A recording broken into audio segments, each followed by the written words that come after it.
Good evening and welcome, everyone. Here we are at Acing the Final Exam, our fifth and final webinar session. On behalf of Paul Tamburino, Amanda Ross, and Roger Morton, and Lance sends his best, by the way. We thank you all for joining once again. This is our last session. I think it's been a very successful collaboration between ECSR and NYSOA. We've had great attendance. We've had great feedback. So thank you all for that feedback, which I'll come back to in a second. But this will kind of be the capstone. It summarizes everything and brings everything we've been talking about this summer together. So that's a quick synopsis of what we're going to do. And we're going to have formal thank yous at the end, but really to all the attendees, you're the ones that we thank the most. We wouldn't have these sessions if you weren't attending in such high numbers. So thank you for all that. Just a reminder, we have the chat and the Q&A open. Please put your questions in the Q&A section and any general discussion that we may call for in the chat section. That way we can keep it separated and make sure we're answering the questions accordingly. One more introductory comment. I'm going to turn it over to Paul and to Roger to talk about the different COVID protocols for the various conferences. Is that me, Corey? You ready? Okay. Good evening, everybody, and thank you again for joining. Like Corey said, the sessions have been very good, and we get a lot of good, positive feedback. So I appreciate everybody's input, and hopefully everybody's getting some good information from all of this. Just to give you an update on what is happening in my world. Every conference is going to require vaccinations. There's no doubt about it. I think every conference in the country is going to, require vaccinations. With that said, some conferences are still trying to figure it out through their medical teams and their ADs to find out exactly what is accepted, what is not accepted. I will tell you that every conference that I have is different. Some are accepting exemptions, whether they're religious or medical, and some are not. You have to be fully vaccinated. Fully vaccinated means that if you have the one shot J&J, you have to wait 2 weeks until you're fully vaccinated. If you get the 2 shot, you have to wait 2 weeks until you're fully vaccinated. So these are the protocols that are in place right now that I know. I just received an email from one of my conferences. They still don't know what they're going to do, believe it or not. And in some conferences, every team is different. Every institution can do whatever they want to do. So basically, if you want to referee in any sport in the NCAA, if you do basketball, if you do lacrosse, whatever it is, you will need to get vaccinated if you want to officiate. If you don't want to get vaccinated, you can take the PCR test. It has to be negative. It has to be submitted 72 hours before your game, and it will be at your cost. So these are the protocols that I have in place in my conferences. I don't want to say that it's a fluid situations that they're changing, but they are changing in some instances. So and I respect everybody's decision if you don't want to get vaccinated. That's completely up to you. I will respect that for you and your family. The only thing that I ask is that you send me an email saying, Tambo, right now I don't want to get vaccinated, and please remove me from my games, which I will, and but I won't remove you from the roster. So that's from my end. So I'll turn this over to Roger. Thanks, Tambo. Just simply going to echo what Tambo said. I think the most important thing that if you hear attentively what Tambo was generating is communication. You have to communicate to your assigners in reference to what your intentions are. He's absolutely correct. This is an everyday changing environment for us. Each conference is different. Each institution is different. But the most important thing is communicate with your assigner in reference to if you're currently not vaccinated, and we understand your privacy rights with that information, but communicate us your intentions at this time. The same thing, no one will remove you from a roster. I can speak that, for Tambo, myself, and a lot of the other major conferences across the country in reference to your overall, your preferences. I will leave that at that. Currently, the NCAA has not come out with a mandate in reference to postseason. But Tambo once again brought up a very valid point that this is an everyday changing environment for us, and it's important that you communicate what your intentions are. I think that is all that I have. Tambo, anything? Yeah. Let me step back. And Jim, you had a good question.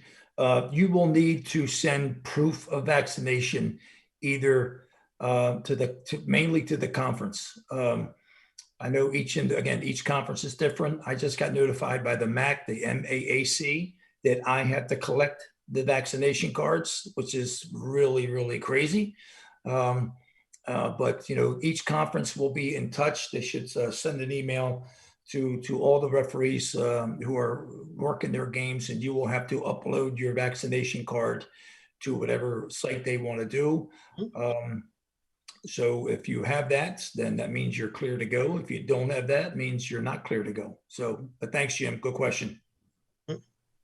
Also, I just noticed in the chat, Brandon brought up a question. Is it any vaccination? Yes, any vaccination. J&J, Moderna. I can't think of the third one, but yes, any vaccination will be accepted. And just also one of the other questions we got in the Q&A, and my guess is we'll wait and see, is if vaccinated, will any testing be required? I'm going to say at this time, no. Once again, Amanda, I think you brought up the point. At this time, let's say, what we say, August 9th, that answer right currently is no, but we do not know in the month of October, November, and the everyday changing environment for us. But that was a great question there. And just for those that have asked, Pfizer is the other one. Some have asked if, since Amanda's a doctor, can she give the vaccination? No, Amanda, even though she is a doctor, she cannot administer the vaccination. So you got an economics emergency, though. I got you. Well, good. Thank you, Tambo and Roger, for brief. I know it's a fluid situation, changing quite often, but thanks for giving us the latest and greatest on that. We will have quite an extensive question and answer session today, so I think we'll hold the rest of the questions for that. And I see a few on the chat, so we will definitely come back to that. So with that, Corey, can I real quickly say one other thing about COVID? Yeah, sorry. Go ahead, Amanda, please. Was a good question that came in the chat is what about masks? I think I will put that also. And I hope Paul, Tambo, and Roger agree that is a very fluid situation as well. So just bring a mask and see what you're told that day almost. So be prepared with masks in all circumstances, because we don't know. Yeah, it's a valid point. Another fluid situation where, they're saying that, the fourth official, if not vaccinated, and you still take the PCR test and it's negative, you will still have to wear a mask. So, but again, Amanda makes a very good point. Take the mask with you all the time. So, and there's going to be places without locker rooms. There are going to be places without, the communication devices. All of these things are just questions that are up in the air, and it's going to change. This is August 9th, and we have questions for August 9th, and then August 12th they're going to change again. So after we talk to the administrators and see what's happening. So, but all good questions that are pertinent to what we're going through right now, for sure. Definitely. All right. Thank you for that, Doug. We can go ahead to the title slide if we could. So here we are at ACE the Final Exam, the points of emphasis for the 2021 season. And even though I think I was on the promotional material as a lead professor, but this has truly been a team effort. So I wanted to put everyone on here. Everyone's going to be involved in this presentation. So thank you to that group. We'll be going accordingly there. Let's go to the next slide of the agenda. So we'll start with the introduction, a little video about getting on the same page. We'll review the summer sessions. As you see, I renamed the handball one. We also have Being Tech Savvy, which, by the way, I was not tech savvy last week. I was trying to send everyone the survey link for the handball presentation. I apologize I didn't go out. We do have that embedded in the presentation this week, and we will also have the Session 5 survey as well. I know several had questions about not getting credit last week or not being able to submit feedback, so my apologies on that. Roger, remind me, savvy is 2 V's, did we say, or did we decide on 1 V? Now I forgot. It's just like anything. It's called Grammarly. So we got the second V this week. Okay, good. Okay, very good. we'll have reading and managing the college game with Tambo doing that part, and then Amanda, in Lance's absence, is going to cover the color red. So we'll review each of those. We'll do points of emphasis for 2021-2022, and we'll spend a good chunk of the time on question and answer, really open up to everybody on the points of emphasis, specifics on the presentation, questions about the upcoming season like we've had already, things like that.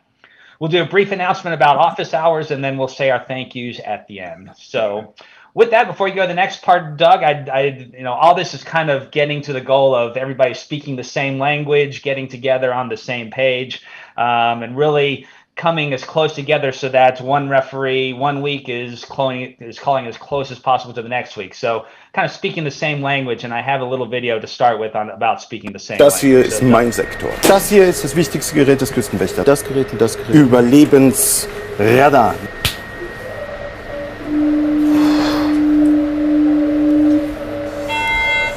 Mayday, Mayday. Hello, can you hear us? Can you hear us? Can you... Over. We are sinking. We are sinking. Hello? This is the German Coast Guard. We are sinking. We're sinking. What are you thinking about?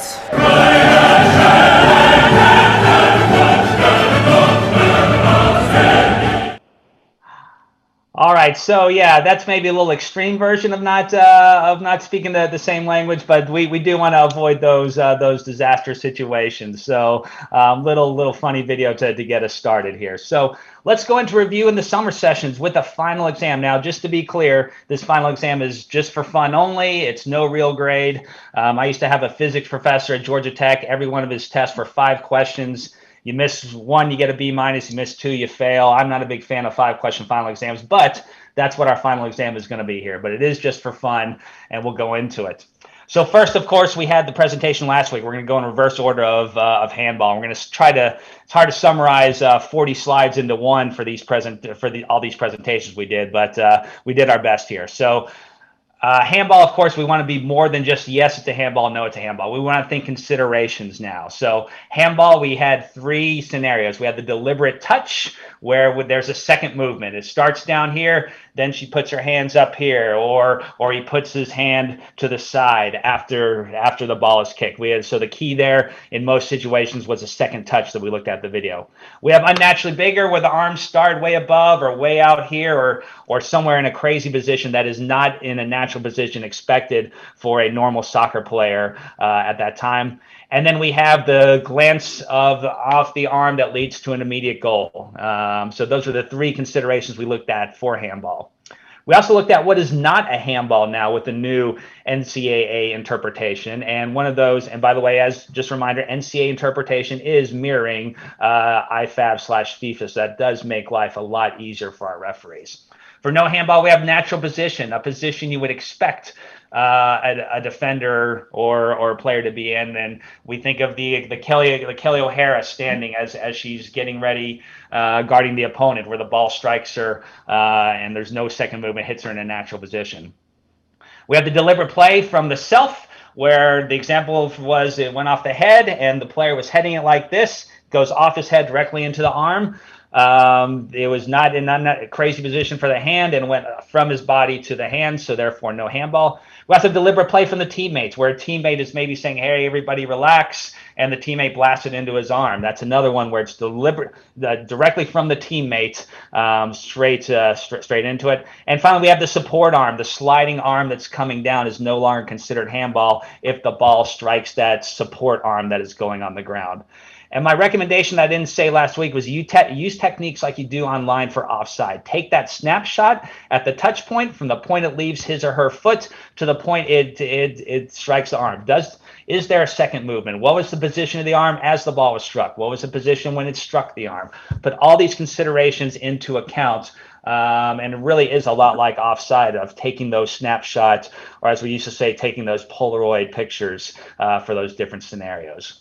So with that, we'll go to the next one.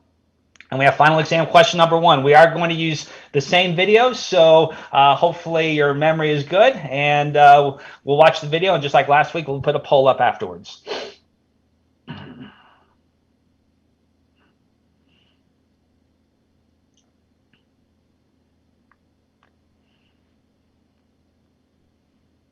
So we have it in live play, and we'll have a replay coming up here.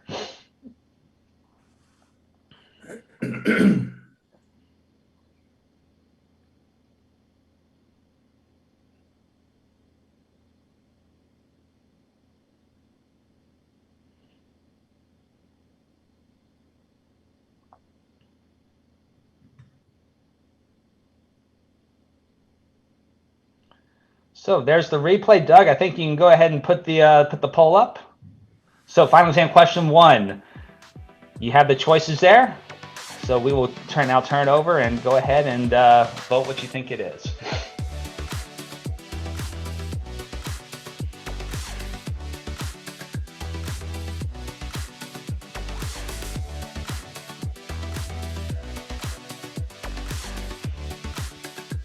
Doug, I don't know if it matters. We're not seeing the answers come up as we as the votes come in. No big deal if that's not an option. I just know we saw that in previous weeks. All right, take about 10 more seconds.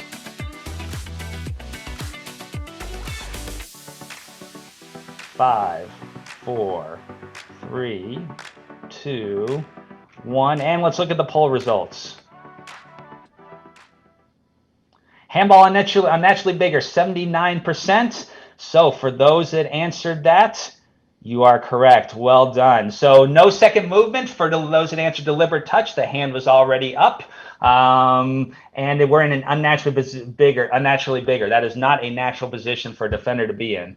For those that thought no handball, just a heads up, natural position, that is not a position we would expect a defender that's making themselves bigger, as you see in the picture right there. And for those that say deliberate play self, it does go directly from the attacker's head.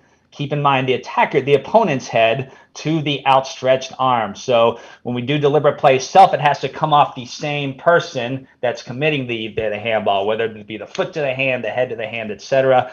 This is an opponent to the hand, so therefore it would not be deliberate play. So this one actually last week we had a split. I think it was about 50% unnaturally bigger. So we already have improvement here. So nice start to the final exam. We'll go to the next section. Technical offenses. Roger, I'll turn it over to you. Oh, Roger, we got you on mute there. There you go. It's called technical experiences. That's why. All right, ladies and gentlemen, remember we had mac and cheese. We had all different types of mac and cheese. So let's bring this mac and cheese into one good pasta bowl, the Italian style. All right, with extra cheese. So delaying the restart of play and failing to respect the required distances. Keyword, let the considerations guide you to the appropriate tools for each situation.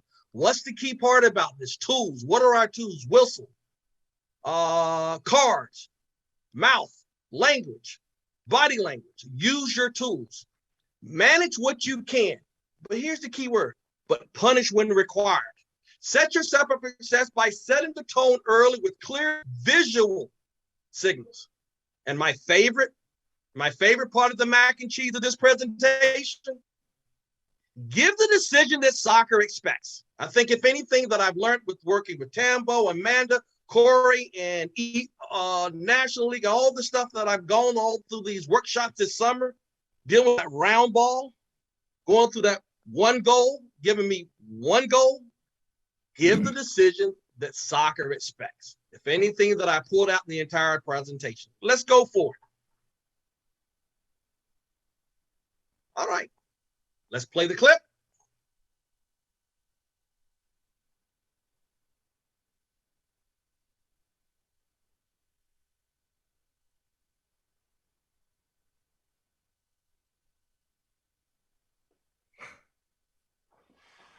Here we go.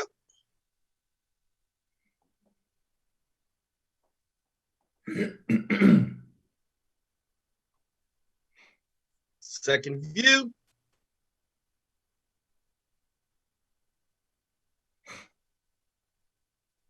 Tools. What does the game expect? What is all the television watchers? Is a caution needed? Yes or no? Survey, please. She did get all ball, Roger, for the record. Survey says. Dun, dun, dun, dun, dun, dun, dun, dun. If you wasn't watching CNN lately, you know, they're doing the sitcoms. I mean, you know, I'm from the 80s, okay? The Addams Family. You got about 5 more seconds because this should be easy. If you want my favorite word, due diligence in my presentation. Never ends. The survey says answer is yes. Wow. Wow. Look at those numbers. See, Corey, if you use real mac and cheese, you get high answers. You give that fake mac and cheese, you get the low answers. If you get the Tambo, we may get 100% of his mac and cheese because it's original. All right, moving on. So I'm sorry, I have my teleprompter, so I'm still working. The offensive player makes deliberate movement to front the free kick from a what? Moderate distance. The team is in control of the free kick, attempts to play quickly with the desire to get the ball to a teammate with significant space to move upfield. Key thing to think about. The offending player strikes your foot at the last minute to prevent what? The free kick. This is obvious. What do we always say again? What did the game expect? What did everyone expect? A caution. Next. Perfect. Well done, Roger. Thank you for that. Thank you, my friend. Reading and managing the modern college game. The game has changed. Tambo, we'll turn it over to you. Yeah, thanks, Corey, and thanks, Roger. You know, look, the game has changed, and you'll find that it's going to change even more. You know, as the season goes on, the following season, whatever. Call fouls. You know, look, you know, this is a 12-week season, and you know we get less management of players, and you just call the fouls. And the foul count, as you can see, is not a gauge for a successful game. You know, I get this stuff all the time. You know, it was 14 for this team and 13 for this team. Well, you know, that's fine, but it's the other 14 fouls you didn't call that doesn't make it a successful game. So, and as Roger said, you know, what's the game, you know, expect, you know, what's the, you know, it's expected in a soccer game. Give the correct misconduct. We will support you when you give the correct misconduct. In the last clip that Roger showed, you know, why are we giving that person, that player, a break when she clearly violated and, you know, prevented for the quick free kick of the defending team?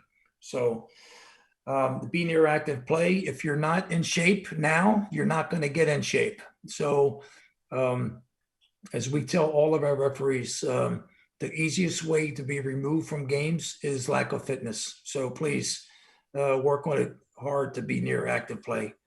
And cooperation amongst the crew is very, very important.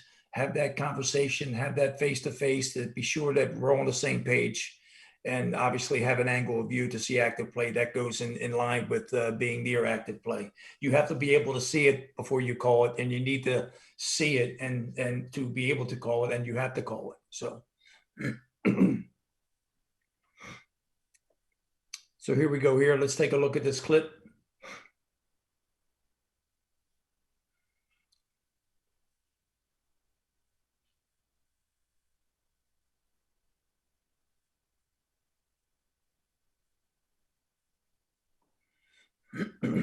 So you can see the challenge here. The first challenge is a fair challenge. What we don't like about this one here is that the player leaves his feet on the second challenge here. It's a 50-50 ball. The player leaves his feet and lunges. So these are the type of misconduct that it has to be the correct decision. So we'll do our poll here and see what we have.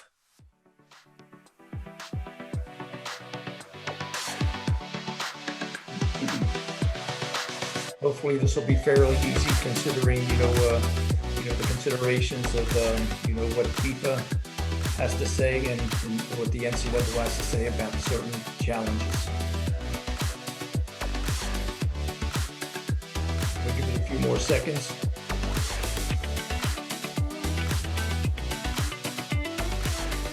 Five, four, three,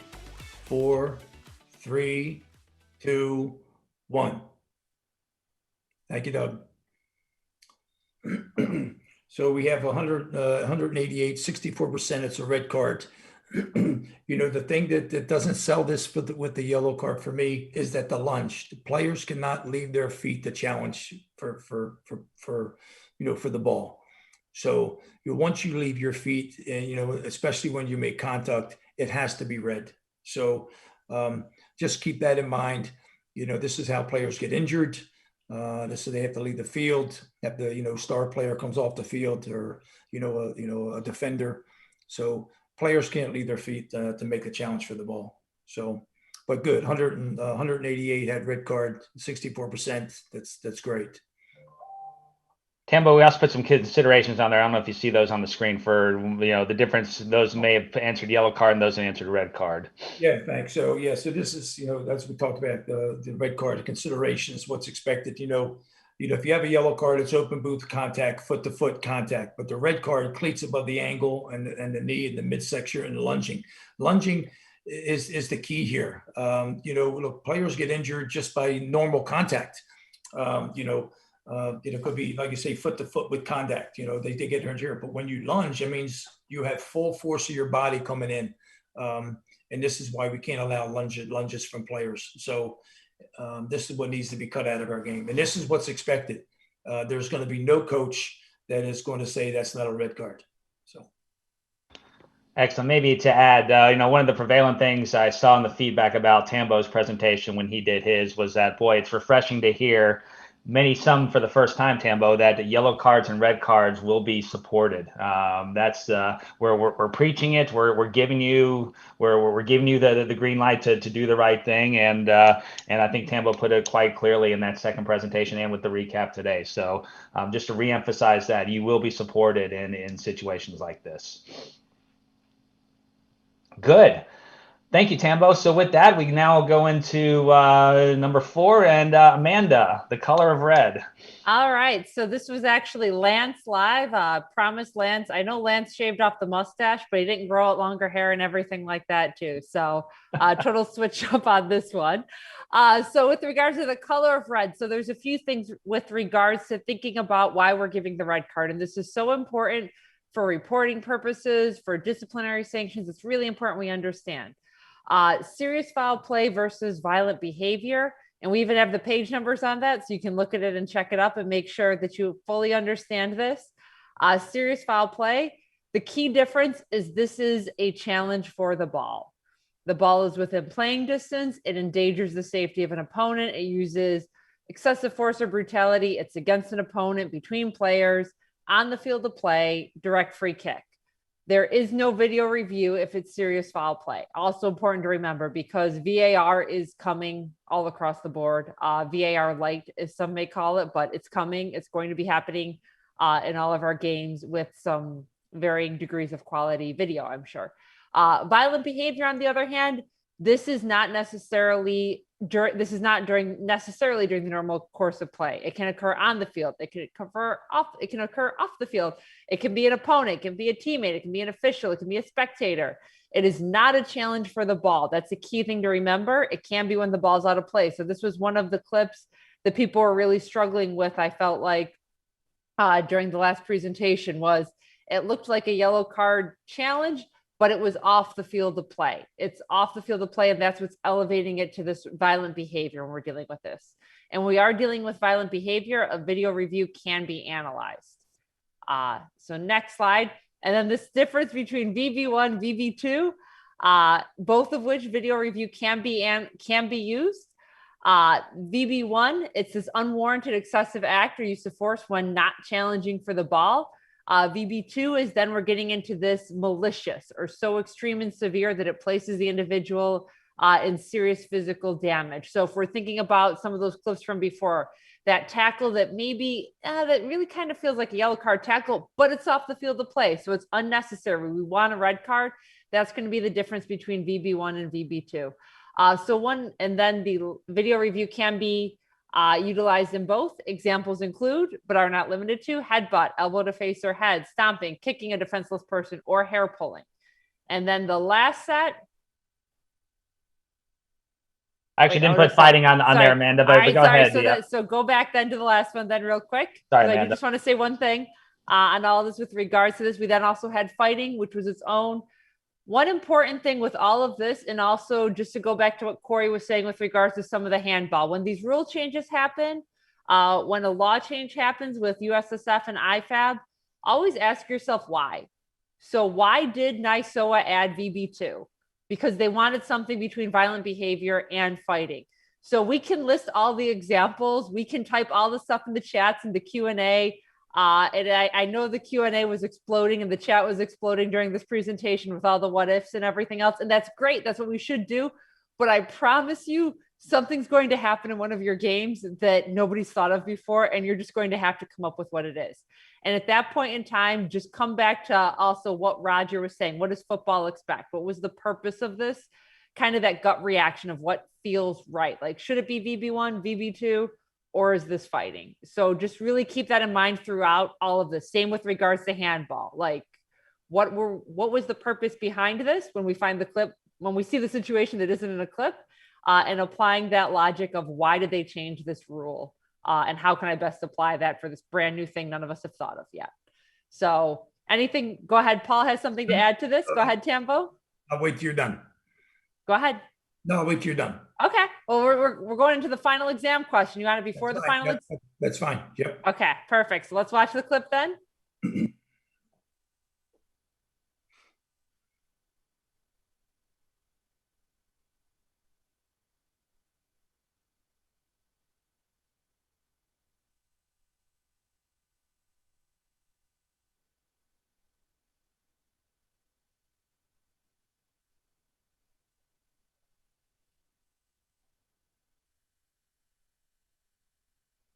All right, so that clip, what do we have in terms of our poll for question number 4? Is this a yellow card for unsporting behavior, a red card for serious foul play, a red card for violent VB1, red card for VB2? We didn't put fighting on here because this wasn't a brawl. There were no punches thrown. So we know it's not that one, and it wasn't referee assault. So we left those 2 off. But Douglas, go ahead with the poll.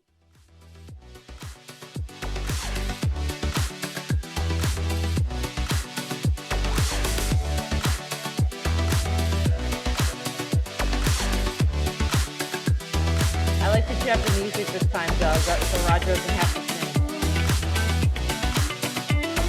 sing. All right, 5 more seconds. 2, 1. All right, let's see the results. Okay, so we're seeing 59% have a red card for VB1. Let's go to the answers.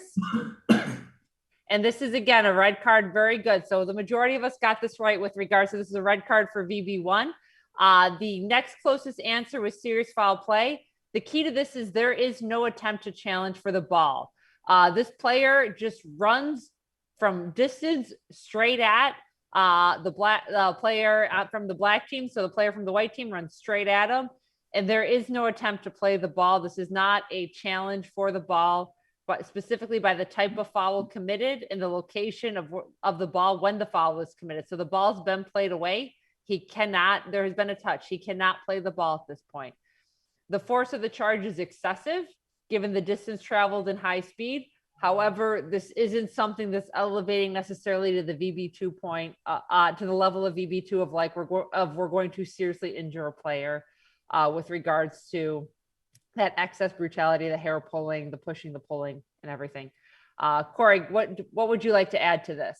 Yeah, the one thing that I can turn over to Tambo, but what may elevate that, I had a discussion with one of the referees from Georgia about this clip, and what would elevate it, in my opinion, you all can correct me if I'm wrong, to a VB2 is if that player runs in and leads with the elbow in the back of the neck, as an example. That elevates from VB1 to VB2, where this is just kind of a charge in the back, or if he comes in with a cleat in the backside.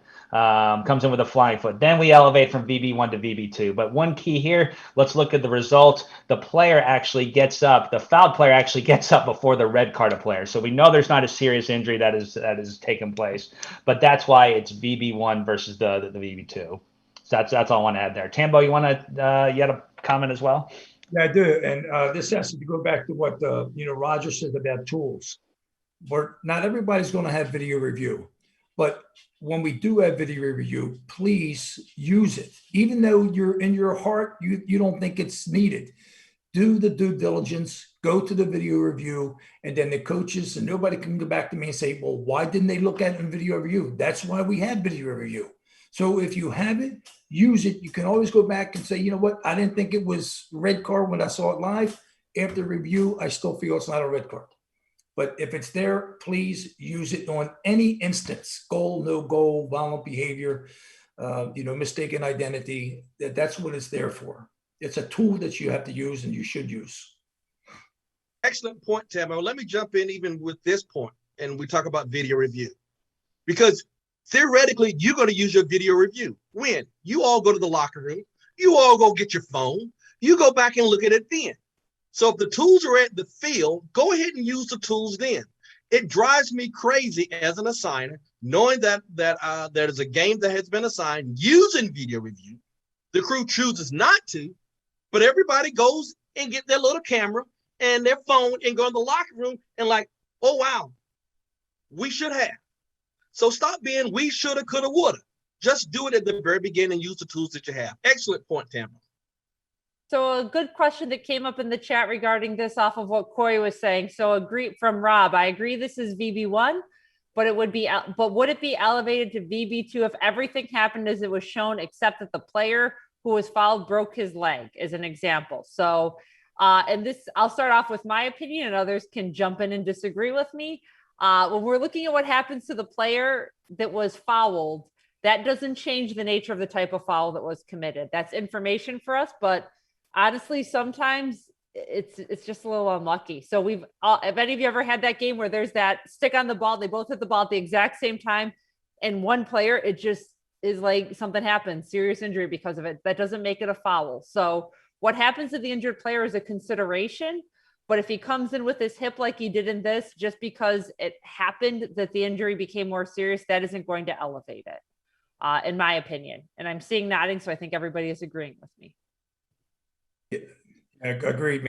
Let's stay with these questions here. Yeah, Laura says, when do we need to declare what type of red card it is? So if you're going to go with fighting, then the coaches, the scoreboard, the timekeeper, both coaches. Yeah, 1 second, Tambo. Only because we have an echo. Doug, we have an echo for Tambo. Can we eliminate that? Because Tambo's saying some good stuff, but I don't think we can understand it. Tambo, you want to try again? Yeah, Boris has a question about when do we declare what type of red card it is. If it's violent behavior 1 or 2, it's just a red card. If it's fighting, then you need to notify the coaches and the timekeeper, both coaches and the timekeeper and the player, obviously right away that it's fighting. So that needs to be done right there before you restart play.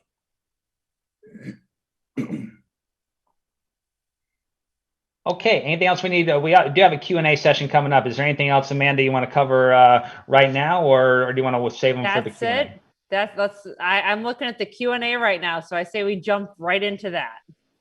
Okay, we do have one thing, but you right into the Q&A or the points of emphasis. You want to keep points doing of the emphasis. Sorry, go to the points of emphasis. Okay, gotcha.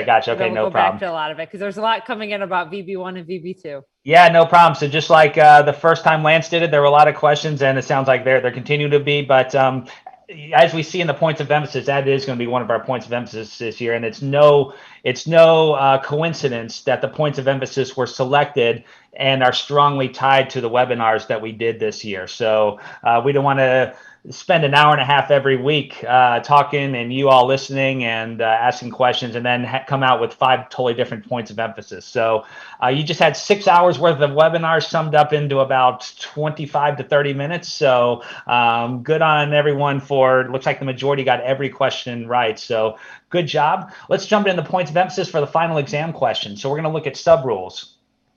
And then this will kind of jump into how we to the first point of emphasis. Team A has a player injured as a result of a tackle from a player on Team B. So A got injured as a result of a foul on Team B.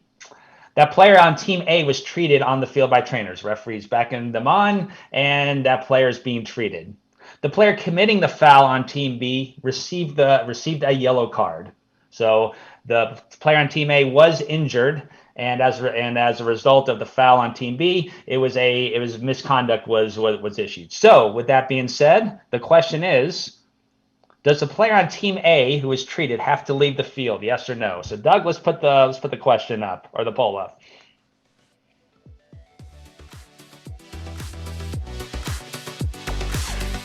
50-50 choice. This is the easiest, quote unquote, easiest question we've had. So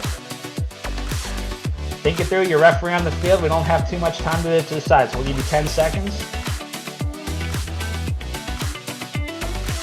And in 5, 4, 3, 2, 1. Let's look at the poll results. Oh, 50-50. 48% say yes, the player has to leave the field. 52% say no. Doug, let's go to the, I don't even remember what the answer is. Let's go to the next slide. Oh, there we go. Yes, the player must leave the field. So let's talk about that. In USSFN IFAB, the player treated may stay on the field if the injury was the result of a tackle and misconduct. So I think a lot of you were thinking of that. But now we have our NCAA hats on, and the team must remove the player. You see 3.3, 3.6.3.1. The player whose injury was caused by an opposing player who was cautioned or injected in conjunction with the injury may be substituted for and re-enter the game any period after being beckoned on by the referee at any stoppage of play or any allowable time. Neither the injured player nor the substitute will be charged with a substitution. So, big difference in college. If the injury was a result of misconduct, the player and the trainers came on the field, the player must come off the field. However, it is a quote-unquote free sub. So the team will not be penalized with a sub. The other option is you can choose to play short, and after the play is restarted, the player may come back on the field. So that's the other option that the team has. Either play at full strength with the free sub or play short and the referee brings them on. So that's one little subtle difference between the two, and looks like it did catch quite a bit of us. It caught me too in a game, just to let you know. I was told after the game, hey, you may want to reread that rule book by someone, and sure enough, they were right, as that person always is, but I won't mention Sam Bilbo's name. The next slide. Oh, sorry. Corey, one second. Yeah, Tambo. 1 second. This is, let me put my assigner's hat on. Roger already has his on. So this is what happens. You know what's going to happen. That player doesn't leave the field and he gets the winning goal. Now this goes to the NCAA for a protest. And this is when we say, if you don't know the rules, you're going to lose games. There's no doubt about it. So know the rules, because Murphy's Law, that player is going to score the winning goal when he doesn't go off the field. And now we're just in a world of hurting. They know the rules. Spot on, Tambo. Exactly right. And I think Tambo, set up the first point of emphasis quite well, which we'll go to right now.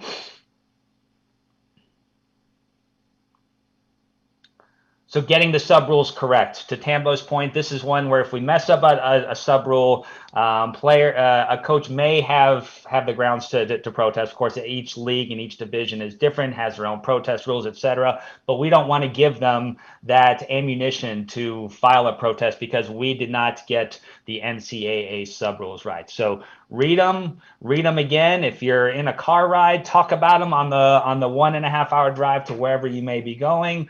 Talk about it in your pregame. Be prepared for all the different situations. And by the way, as my colleagues will echo, the sub rule is not just the responsibility of the person with the whistle. It is the entire team's responsibility. So in my opinion, as an assessor, if I see a sub rule get wrong on the field, it's the whole crew that fails, because someone has to step in and correct and make sure that we don't have a situation like this too, and to avoid the situation that Tambo just described. So that's number one. Get the sub rules correct. Let's make sure we nail that for the 2021 season coming in.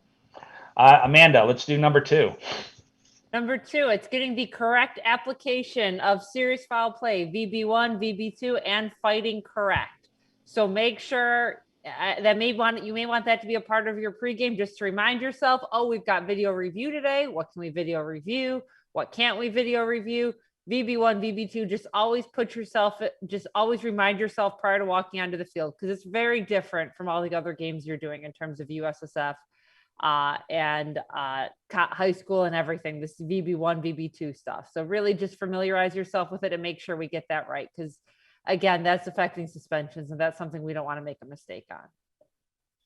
Can I jump in also with these two subjects? When it comes to VB2 and fighting,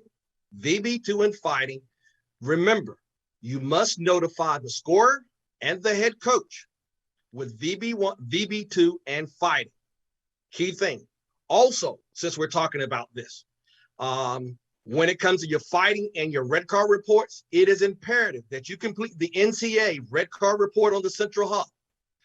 Even though the NCA, I think it gives us 48 hours, I have a policy in my conference is 24 hours.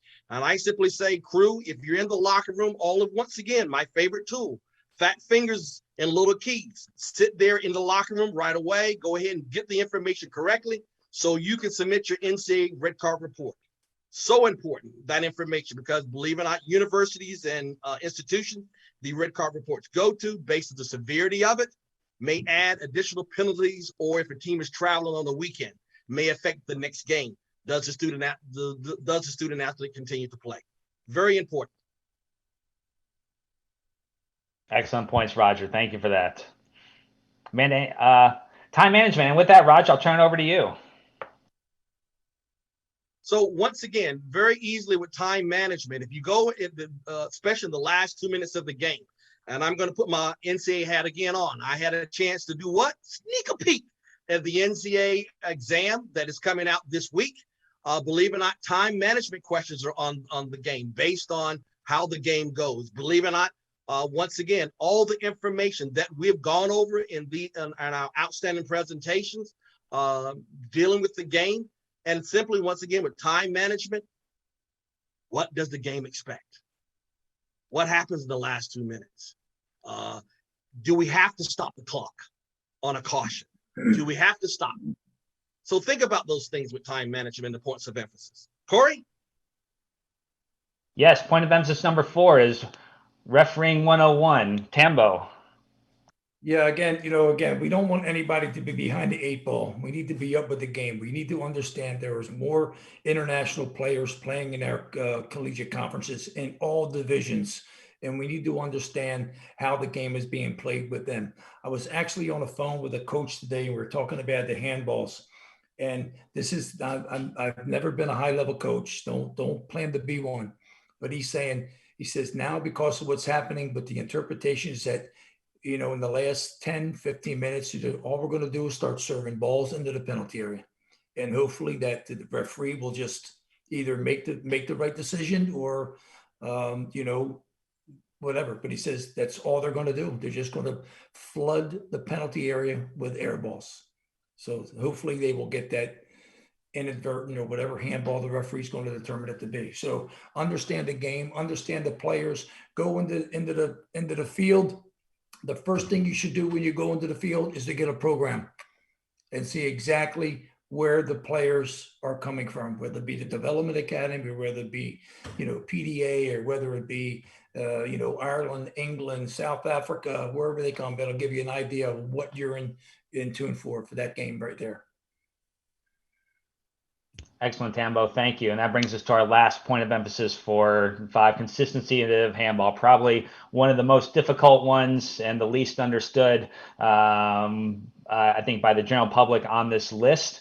But and like I said, there are no experts in handball. I think I said that as one of the first things I said in the presentation 2 weeks ago. We just want to get everyone kind of funneled in and a little closer to how we're interpreting it. So notice this doesn't say perfection in handball, it's consistency in handball. Let's get closer to the middle. Where some are out here, some are out here. Let's all get closer to the middle so that there's less variation from game to game using the considerations. And there's a lot of refereeing the 101 that goes into it. Some of the things it's hard for an instructor to teach. It's going to come off experience. I had a game last spring where I got fooled. Looking at the replay, it was natural position, but I got fooled by the ball hitting and then flailing the arm out. We think about taking the snapshot. If I had taken the snapshot correctly, when the ball hit the arm, it was natural position. What I saw was the result after it hit the arm, which was way out here, and I got fooled by it. So be 100%. Use refereeing 101 in the penalty area. Like Tambo said, the coaching tactics are going to be served in more. Hope we get a PK call by a handball, but let's go out there and be 100% sure before we're putting the flag up or we're blowing the whistle for a penalty kick that could potentially affect the outcome of the game. Be 100% there. So consistency in handball, and those are our points of emphasis for 2021-2022. So Doug, we'll go to the next chart. And now we have a question and answer session. That's really mostly what we want to do. Hopefully you all did well on the final exam. I think the last one got the most of us with 48%, but everything else was about 60% or higher. So hopefully we had some 5 out of 5s out there. If not, you know what to brush up on coming up, especially in relation to our points of emphasis. So with that, I'm going to stay quiet. I haven't looked at the Q&A. I will do that shortly, but the floor is yours for the attendees for questions and answers. So Amanda, Tambo, Roger, I don't know if you see any questions that you want to cover first. So I've been keeping track of the Q&A. So let's start off with the first point of emphasis, the substitution. So if a player is in, what if the injured player is a keeper? So you walk through your scenario and everything with regards to a player is injured and there's a caution given. Does that player have to leave the field? Remember, a goalkeeper is one of the exceptions. So there's no circumstances where the goalkeeper has to leave the field to play if the goalkeeper is treated on the field. So John and Bob, that question, both of those with regards to if the injured player is a keeper, that's normal rules. That's the normal situation where an injured player that is the goalkeeper doesn't have to leave the field to play if he receives treatment. But Chris Strickland had another interesting question with regards to that of with regards to the substitution. Do they have to come back on for the same player as with blood? So if there is a caution and they elect to sub, do they have to come back on for the same player as with blood? I will double check that, but I'm 90% sure it is the same player. It has to be like for like, just like blood. I will double check that in the rules though, but that is my understanding. Good question, Chris. That is my understanding too. And Logan seems to be agreeing that yes, they do. It is treated the same as blood.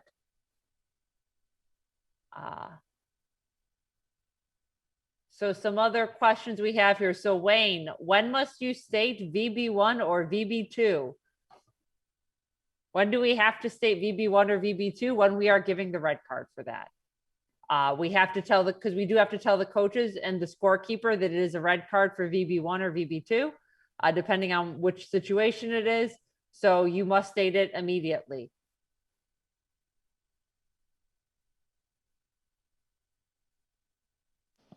I can take Michael's question. When will the videos be available for review? We're getting those uploaded. It's I was talking to Adriana. She's been working so hard to get these uploaded, and these you can imagine 1.5 hours of video and audio takes a long time to download. So we do some edits afterwards. So for example, if you remember, I used a Real Madrid clip in my handball presentation 2 weeks ago, and I can't put that on YouTube because it's a copyright thing. So that's why we try to use college clips. So we have to edit those things out, then we post it. So I think handball should be posted sometime this week, and this session that we're looking at now should be posted very, very soon as well. With that, we also have and I still will be putting out a preseason guide. Should be out this weekend. We're putting in the final touches now, so you will also have that with some great articles coming up there as well. Paul and Roger, there's a question about emails, addresses of the assigners. I think those are readily available, but do you want to have any comments there?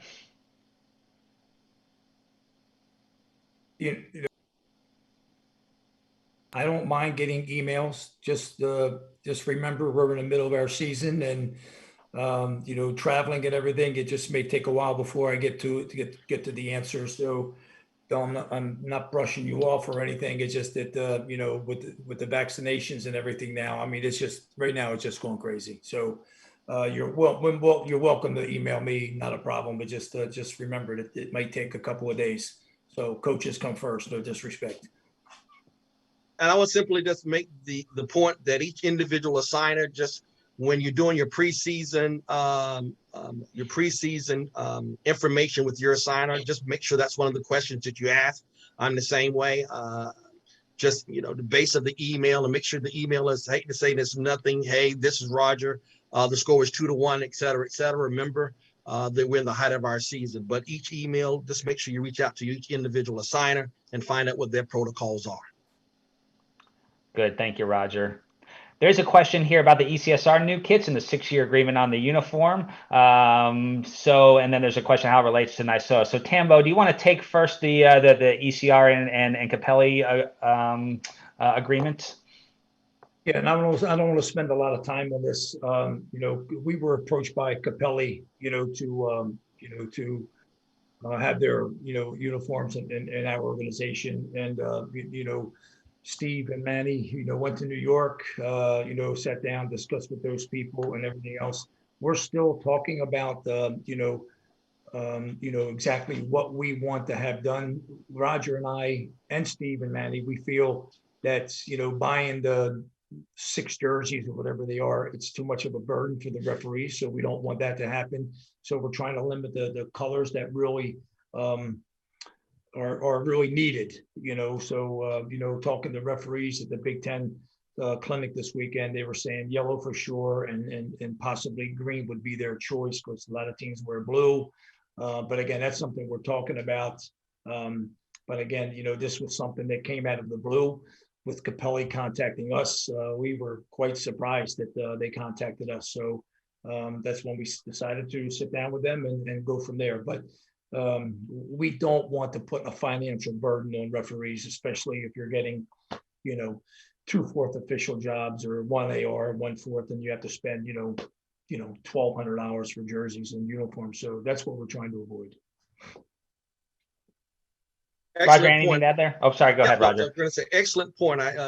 The most important thing I'm going to say, we say coming out of the blocks for fall of 2021, it's up to you as an individual referee.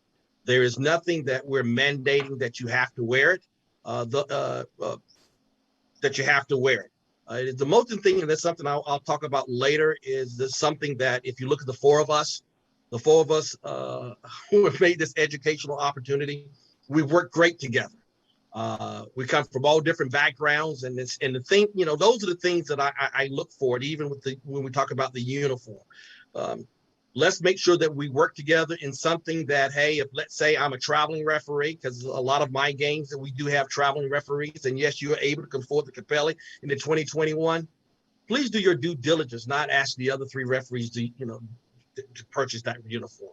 The current uniform that we all using right now is Official Sports, and that's for the 2021. As we say, as anything, just like COVID, this is an ever-changing environment. So let's just worry about the things that we currently have right now. And that is, once again, is very, very optional. No one wants you to go out and buy, 5 different colors and all of that. All right. Good question, Dick. One other thing, Roger. The other thing is that per NCAA, everyone must wear the same uniform. So if you don't buy the Capelli, then everybody has to wear the NYSO, and everybody has the Official Sport NYSO uniforms. That's an NCAA rule. That's not a NYSO rule. That's not an elite college soccer referee rule. That's an NCAA rule. So don't throw your NYSO uniforms away. No. Yeah, that's the only thing. I'm obviously I think our hats are my hat is education, but just keep in mind for those worried. I shouldn't say worried, but the majority of games out there are NAIA, junior college, Division III, Division II. So the official sports jerseys will still be required for those. So please just keep that in mind. So like Tambo said, keep those jerseys ironed, keep them clean, and make sure you got.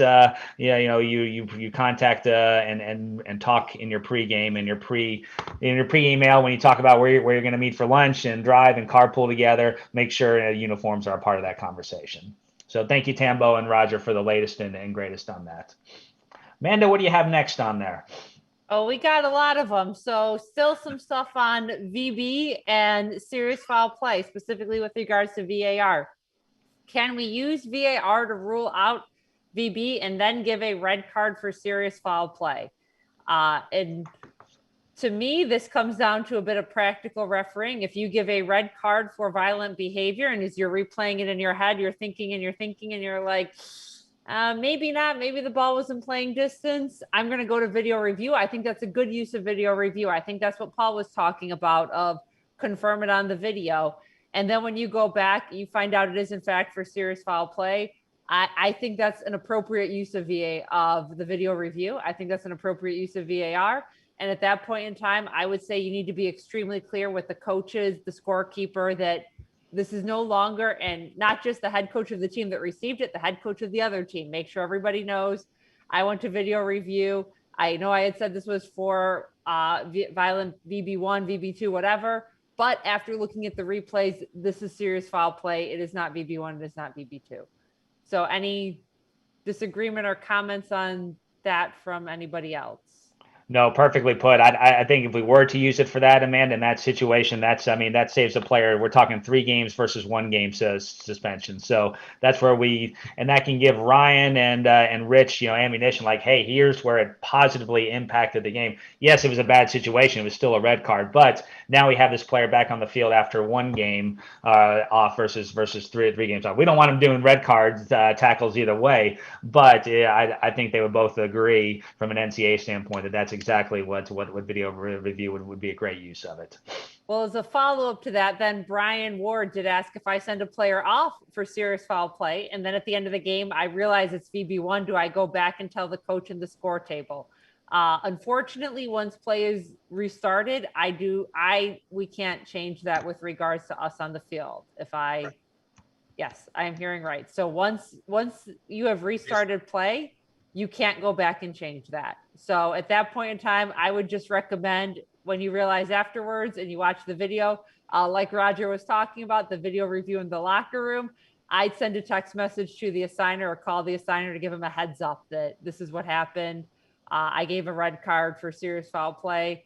I screwed up. It should have been VB1 or VB2 or whatever.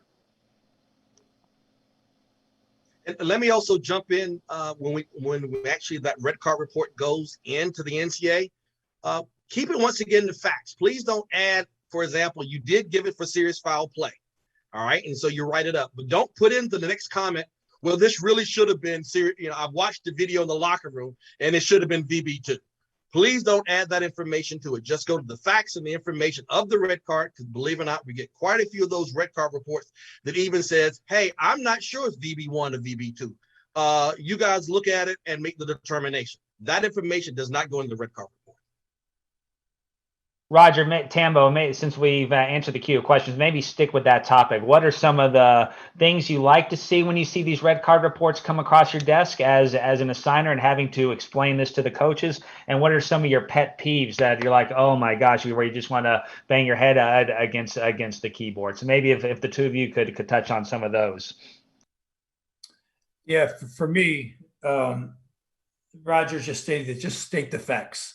I don't want to say, don't say in the 53rd minute, player number 12 was running down the touch line with the ball. He played it too far ahead. Then he got, no, just, look, I sent off number 15 from Marist for serious foul play. Boom. That's all. But if you go into description, the coach is going to come back and say, Paul, it didn't even hit the guy's knee. He didn't even touch the ball, so please, no, we don't want the description. Don't give me the description.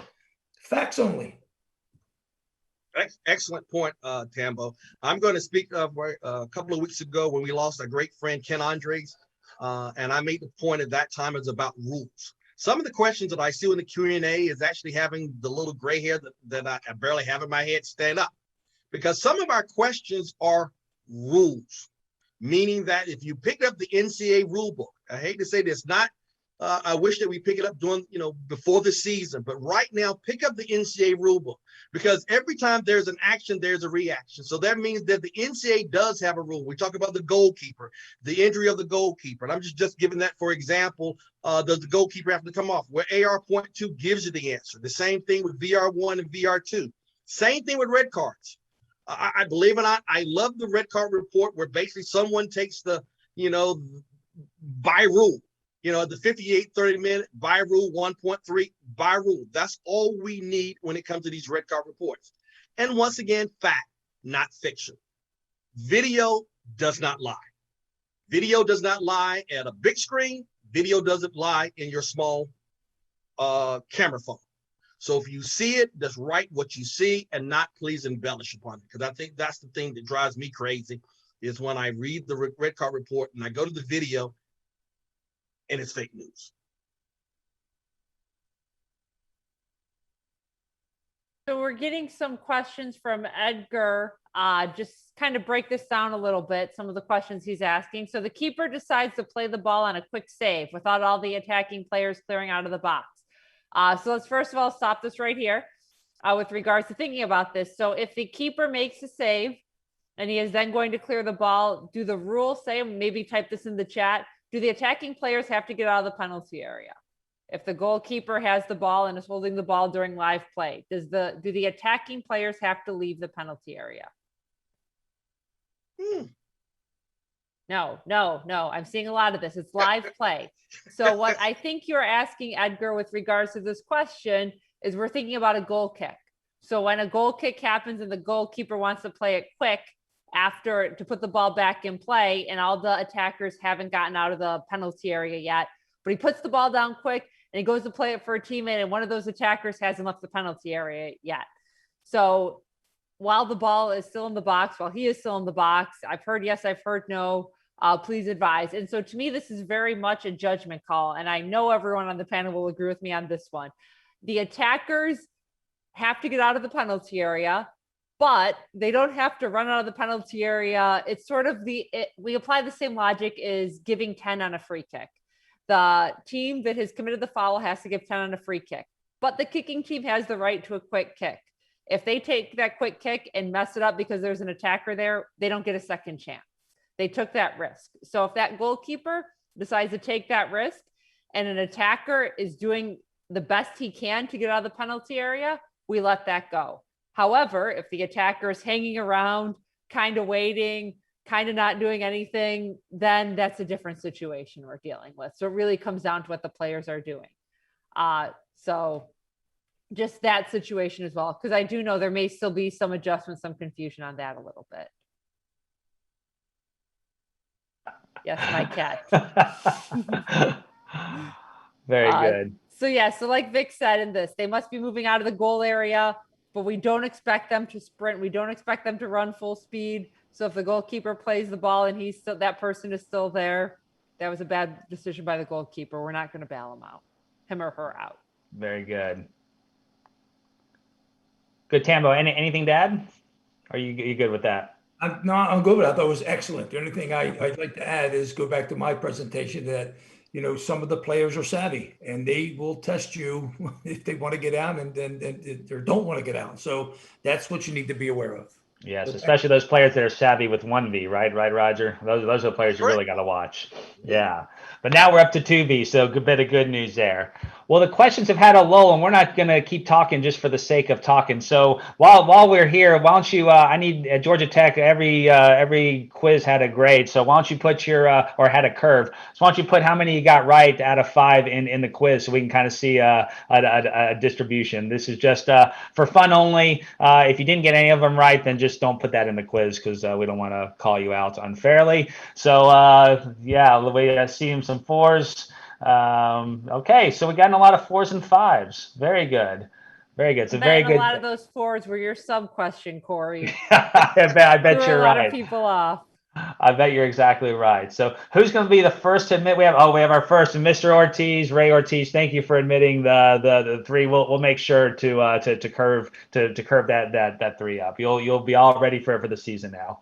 With that, Doug, while everybody's putting their score in, why don't you go to the next one? So keeping with the theme of professors and things like that, I am announcing office hours. So NYSO will be staging 1 hour per week for 10 weeks during the college season. We'll open up a Zoom link and you can come in and just like at a college, you can come in and ask the professor whatever you want. So similar type concept here. So we'll have the same time every week. We'll get that determined. It'll probably start late August, early September. And for 10 weeks, we'll have that same time, whether it be Tuesday Tuesday at noon or Wednesday at 3, whatever it may be.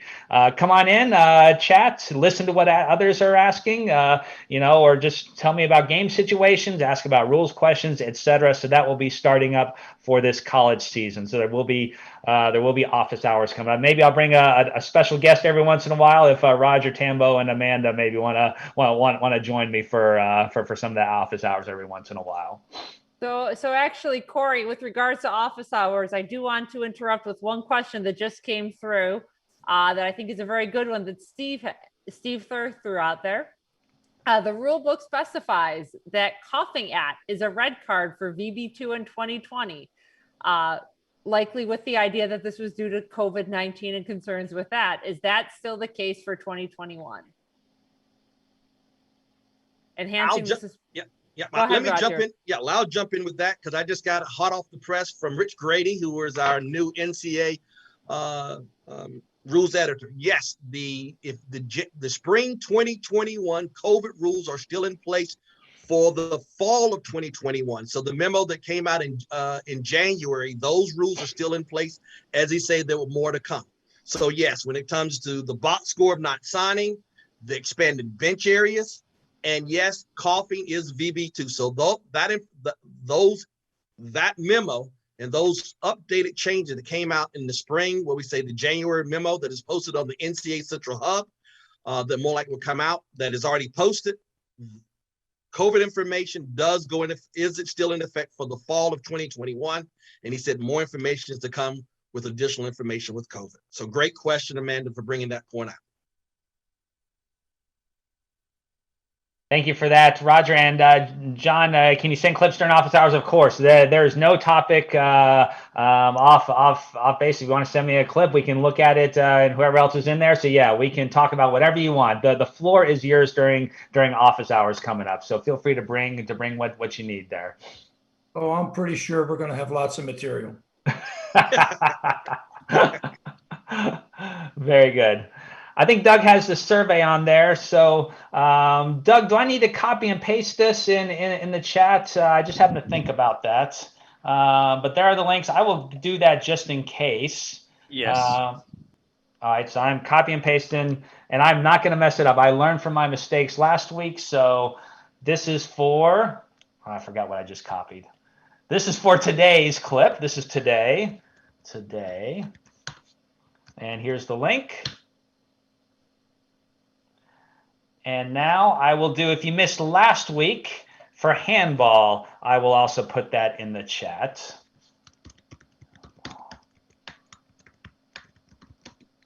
Number 4. And there's the handball. So please feel free to use those. Those are in the chat. We still have a few minutes left, but you can be getting those links while we finish up here. So. And there was a question. Yes, previous weeks will be available. As mentioned earlier, we will make those available on, I think, the YouTube channel and the ECSR website. Will also, the NYSOA website, ECSR website, and the various YouTube channels will have this. We will have links. I'll check on session 3 for you. And we don't know about players and coaches being vaccinated. I assume they would go by the various conference rules when it comes to that.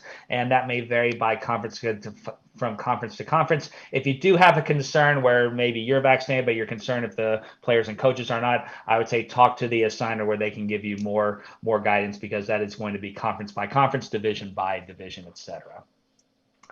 Very good. Next slide, Doug. So we want to close with a thank you. I mean, first and foremost, we'd like to thank all the NYSOA and ECSR officials that have attended. You've taken time away from meals, family, from doing other things. We really appreciate you volunteering your time to listen in and really get properly prepared for the 2021 season. Want to thank my colleagues, Lance, who isn't here, Paul Tamburino, Amanda Ross, Roger Morton. You all were fantastic. It was an absolute pleasure working with you all. And Amanda, we can't forget, stepped in. I sent her an email. Hey, want to be the guest professor for our second webinar? And look at her. Ever since then, she's gotten upgraded microphones. We've met all her cats. We know the cats' names. And yeah, she's good to go. So Amanda, you've been a very high value add to this. So thank you for joining us. Tambo, Roger, I don't know if you want to add anything there. Yes, thanks, Corey. Thank you so much for everything.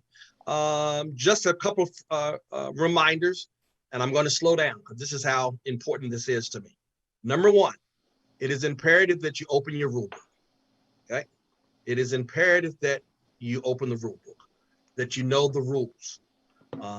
Number two, if take the NCAA soccer exam and take your time. Do not assume you know the answers. You always have two tries. I always scratch my head when I see someone takes the first exam and make a 77. And then I can look at the time and date stamp in less than 2 minutes, they make a 78. Okay. Take your time. Know the rules. You're being paid to do something. And one of the most important things is to know the rules of the game. Most important thing with their conference assigners, keep your calendar updated. Okay. Games are constantly changing. Your calendar, you have access 24/7, 365. Just take the 2 minutes to put that information there. And lastly, I will really slow down with this. This has been fun. I've came out of my comfort zone. You know, Tambo really like, hey, Rod, you got a little tool here, and you don't give yourself enough credit. Well, so thank you, Tambo, for getting me out of my comfort zone and doing this, because I believe it or not, I've learned a lot. Hell, I even may know what a damn handball is. Looking at the damn considerations. But I still think it needs to be indirect. I'm not going to tell you who told me that, but I still think handball should be an indirect free kick. Okay.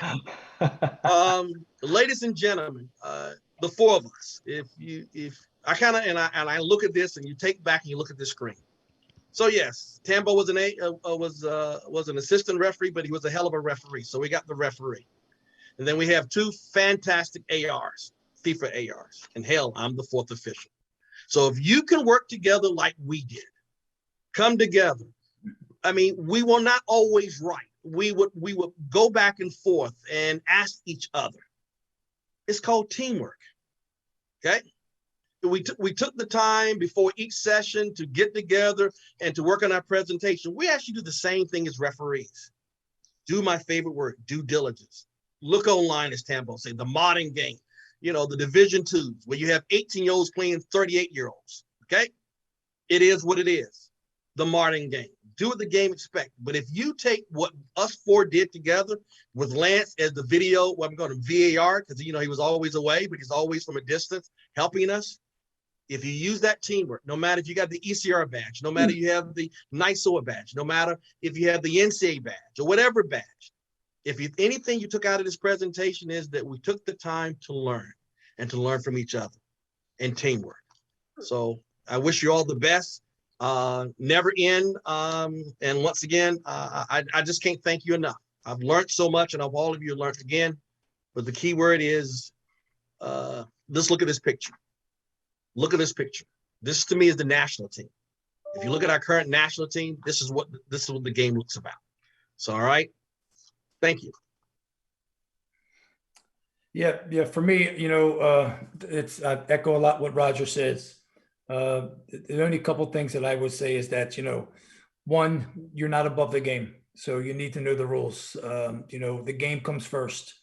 Always remain humble. We look at the humility of people instead of the ones that brag about themselves and they did this and they did that. Like I said, we have, people on this panel here that have refereed at the very, very highest level, and they still remain humble. And the other thing is that we are not just refereeing a soccer game. We're refereeing personalities. And you must understand the personalities of players and why they do things and why they don't do things. And some of them are not necessarily illegal. It's just, whatever the reason is, that's what you must understand. So, but I agree with Roger. I said, when Amanda filled in, did a terrific job. Corey, steered the boat here without crashing, because I'd have crashed it at least once or twice. But a great team here. Thanks to Lance as well, and Doug and Lana behind the scenes. And I want to thank everybody here over the course of these weeks. We've had these, to jump in and get great questions, and here to learn and to be educated further. So thank you for everything you've done. Thank you, and best of luck this season. Absolutely. Amanda, you want any parting words for you? No, just thanks for bringing me on partway through. As you could tell, I was thrown in, and Doug has been working on my Ethernet and my microphone. He can't get me to lock the cats out of the room, though. Like that one, he'll never win. But hopefully it's been good, and hopefully all of you learned something. Because again, if we didn't have as many people coming on to these calls as we do, there wouldn't really be a point, because there wouldn't be a benefit. So glad that everyone came on, and hopefully everybody learned something. Absolutely. Let me go back to the presentation one more time, Doug, for a couple more formal thank yous. Oh, we got Tambo's dog down there. The NCA, really, Roger and I have been emailing several times behind the scenes, and they haven't gotten credit for very quick answers. So thank you to Ryan and Rich Grady for their input when we have questions and providing some of our content and giving us direction. And there's the last one, Never Ends. You've been fantastic. And there they are. I want to give them a shout out. Really, really great job, and credit to Doug. It's so helpful to have, two people that know soccer refereeing look at our presentations. So that's one huge benefit of Never Ends is, I put the wrong acronym and Doug and Lana corrected it for us. So thank you to Never Ends. You did a fantastic job. You got Amanda a great microphone. I mean, what could be better than that? So with that, we wish you all the very last slide, Doug. And our very last slide is our final words of advice on behalf of everyone from NISOA and ECSR. Have a great season. Thank you very much. Goodbye, everyone. And we have one more video. Go ahead and roll it, Doug.